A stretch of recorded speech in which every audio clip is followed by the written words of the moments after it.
Okay, we've been dealing with one of our neighbors, and I've got a good friend of mine that's been in the hospital now for 270 something days at a different hospital. And these companies, these hospitals, and their companies, they're all about the money. They get treated for COVID, and they get what, 35,000 extra for that. If the patient dies, they're getting like 90,000, and we wonder why there's so many deaths.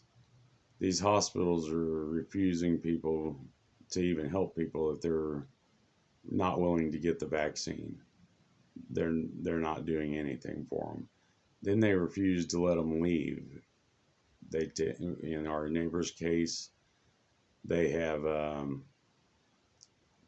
told the husband, which is also power of attorney, that him and his daughter cannot come out there and see her now, and that they're not allowed to call them, that they will call the husband and give him updates on her.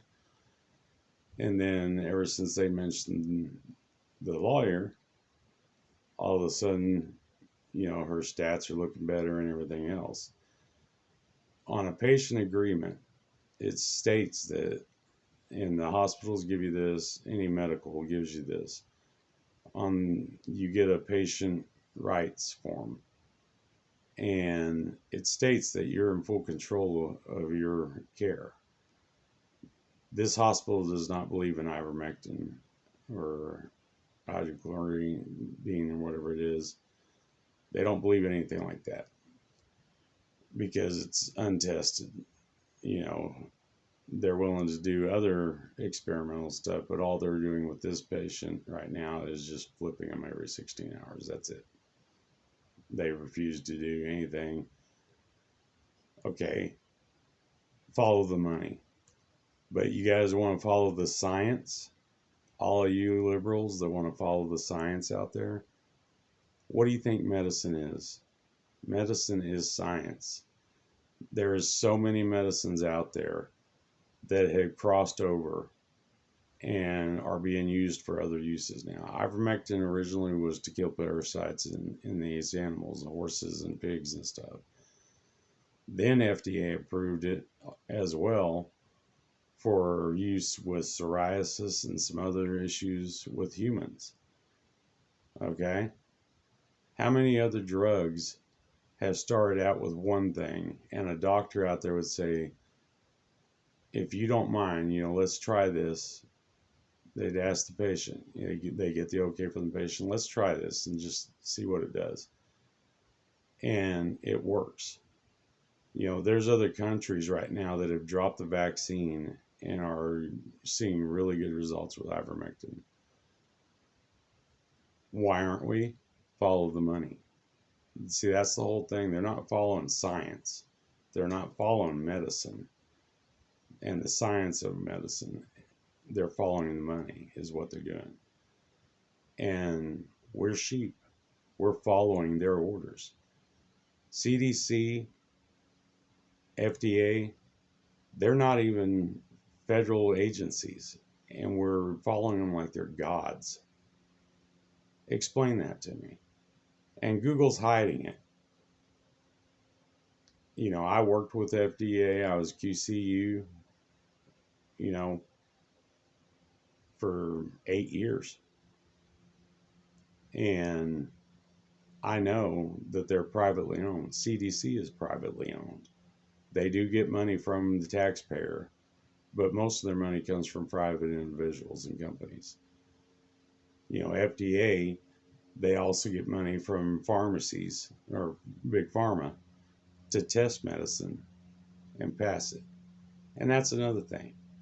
All this commercials and stuff, and that they're telling us about the vaccines are the most tested out of any drug ever. They're safe, but they won't tell you what's in it. And at the same time, they take years. FDA takes years to approve a medicine, to try it, to test it. And you're telling me in a few months that this is the most tested stuff in our history with medicine? And there's actually people out there that buy into that.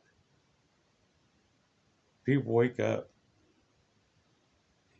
It's your body, your choice. It doesn't matter what the politics of the hospital is.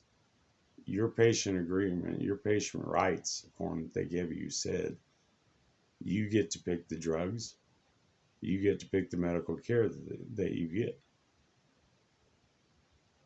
It's plain and simple.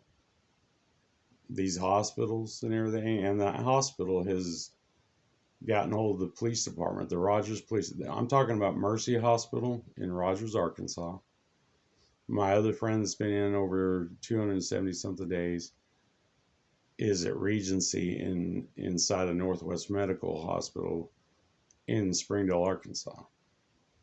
Okay, Mercy called the police, and the police are telling my neighbor he cannot call out there, that they'll call him with stats and stuff and how she's doing, but he can't call there. And that he can't come out there, and neither can his daughter. That if they come on that property, they will be arrested for trespass. They've got signs all over that hospital to be kind to the staff, not to cuss them or anything like that, because it's a felony. Since when is the First Amendment right turned into a felony? And their lawyer has listened to the conversations because, believe it or not, hospitals are required to record every conversation like that. People don't know that. Well, their lawyer had the police go out there, listen to the conversation. There was no cussing. There was no threats. All the man asked for was his wife's records so they could get her transferred to another hospital. They don't want to lose that money. And that was it. And the lawyer asked the police, how is that a threat? Because the director of the hospital said, well, is that a threat? And he's like, no, I'm telling you, I want her records within an hour so we can get this to another hospital and get her somewhere that's going to treat her. This hospital has lied to them. There was a traveling nurse that said she needs to get out of here. She needs to be on a certain machine. He said, I've been in New York and stuff when all this was bad. I've seen what works. She needs this machine. There's not a lot of them around. One of the hospitals they're looking at is in Houston, Texas. But they've had really good results. Okay, Mercy is saying that they called all these places. They don't have any beds available. The machines taken. Said they talked to their directors. They just can't. They don't have them. When they call those hospitals, the directors of the hospitals tell them, we never received a call from Mercy. Two of those hospitals, the directors said, you didn't get a hold of an attorney because they're lying to you. They never reached out to us. We have plenty of beds and the machine is open. If you can get her records, get her here. What they're doing is kidnap. When we don't even have the right to hurt somebody's feelings because our wife's laying and they're not being treated and they're being left there to die so they can get another $90,000. What's wrong here, people? And the officers standing behind this, you're just as liable. If she dies, you guys will be charged with manslaughter. That's how it should be. And they should be charged with murder. But I'm sure our government, our leaders, will see to it that nothing will happen like that. Because, hey, if it's a felony to speak your mind and hurt somebody's feelings, to voice your First Amendment right under the Constitution, then I'm sure a hospital murdering somebody, that's surely they're protected. Anyway, just my thoughts. Hope you all got some kind of use out of it. But wake up. stand up.